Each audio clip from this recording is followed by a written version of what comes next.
Welcome back. Most men spend years building a body while ignoring the one feature that commands immediate visual authority. You've likely assumed your jawline is fixed by genetics, but in reality, it is being obscured by daily habits you repeat without awareness. By subscribing to this channel, you already understand that self-mastery extends beyond muscle and strength. A sharp jawline is not a genetic gift. It is the visible result of tension, posture, breathing, and body composition. Today, I'll show you the biological factors that reveal it. 1. The reality of facial hypertrophy. You cannot change the length of your mandible, but you can influence the tissue and muscle that define its outline. The masseter muscle contributes to jaw width and perceived strength. Like any skeletal muscle, it responds to mechanical tension. This does not mean extreme transformation, but it does mean that neglect guarantees softness. If you never apply functional tension to the muscles of the face, you leave your appearance entirely to chance. Increased muscle tone in the jaw region creates clearer structural shadows along the lower face. Your face is not frozen in time. It responds, subtly but predictably, to how it is used. 2. The risk of unregulated resistance. Most commercial jaw training devices are poorly regulated and often cause more harm than benefit. Chewing aggressively on rubber resistance balls places unnatural stress on the temporomandibular joint and front teeth. Your incisors are designed for cutting, not sustained force. Excessive tension here can lead to enamel wear and joint irritation. If resistance is ever applied, it must be controlled, brief, and distributed through the molars.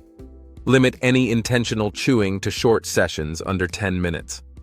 Structural improvement requires intelligence, not ego. Pain is a signal to stop, not to push through. 3. Structural repositioning through tongue posture. Proper tongue posture is not a trend. It is the default resting position of a functional human mouth. Most people allow the tongue to collapse downward, which removes internal support from the facial structure. Over time, this contributes to a softer jawline and excess tissue beneath the chin. Train yourself to rest the full surface of the tongue against the roof of the mouth. Do not clench the teeth. Maintain a slight gap to protect the jaw joints. This is not an exercise. It is a postural habit that must become automatic. Months of consistency are required to reverse years of unconscious neglect. 4. The aesthetic price of body composition. No amount of muscle can compensate for excess body fat. Your jawline is currently concealed beneath submental fat that blurs bone and muscle definition. If your body fat exceeds 15%, you do not have a jawline problem. You have a body composition problem. Fat cannot be reduced locally. Structural clarity appears only when overall fat mass declines. As body fat decreases, the skin tightens and the jaw becomes visually dominant. There is no shortcut here. A defined face is earned through nutritional discipline. Until you lean out, you are guessing what your facial structure actually is. 5. Eliminating the forward head posture trap. Your jawline does not exist in isolation. It is influenced by the alignment of your entire cervical spine.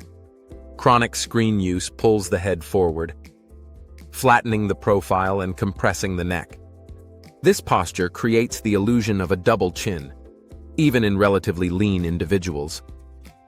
You must stack the head directly over the shoulders. Imagine a string lifting the crown of your head upward. This alignment restores natural tension to the jaw and neck. Correcting posture often produces the fastest visible improvement in facial structure. If your head hangs forward, your jawline will follow. 6. restoring functional respiratory habits. Chronic mouth breathing alters facial posture over time. It encourages a dropped jaw, a narrowed upper palate, and reduced structural tension in the face. Nasal breathing keeps the lips sealed and supports proper tongue position. This maintains facial width and prevents the long, collapsed appearance of chronic mouth breathing. During both rest and sleep, your default should be nasal respiration. If nasal breathing is difficult, address the obstruction rather than ignoring the signal. Your facial structure reflects how you breathe. Protect it accordingly. If you want to complete this structure, click the next protocol on screen.